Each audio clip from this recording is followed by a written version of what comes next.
Costly engine oil వాడుతున్నారని మీ engine safe అనుకుంటున్నారా?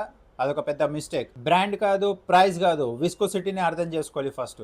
ఈ concept కనుక అర్థం కాకపోతే మీరు మీ బైక్ ఇంజన్ని డ్యామేజ్ చేస్తున్నట్టే. విస్కోసిటీ అంటే ఆయిల్ థిక్నెస్. సింపుల్గా చెప్పాలంటే ఆయిల్ ఎంత స్మూత్గా ఫ్లో అవుతుందని. థిన్ ఆయిల్ ఫాస్ట్గా ఫ్లో అవుతుంది బట్ లెస్ ప్రొటెక్షన్. అదే thick oil strong protection but slow flow.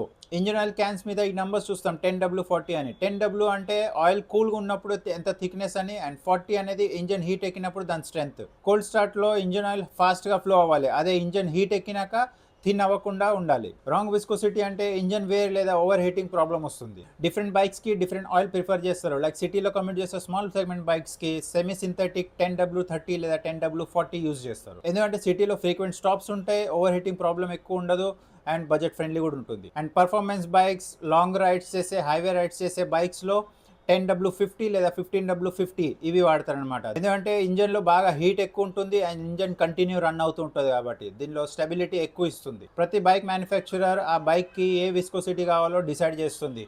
మాన్యువల్లో check చేస్తే మీకు తెలిసిపోతుంది మీ బైక్ విస్కోసిటీ ఎంత కావాలని. మాన్యువల్లో మెన్షన్ చేసిన viscosity is the best for your bike. ఎందుకంటే డిజైన్ చేసేటప్పుడు ఇంజన్ టాలరెన్స్ని బట్టి ఈ విస్కోసిటీ డిసైడ్ చేస్తారు వాళ్ళు. So next time engine oil కొనేటప్పుడు విస్కోసిటీని చూడండి, లేదంటే మీ బైక్ ఇంజన్ని మీరు డ్యామేజ్ చేస్తున్నట్టే.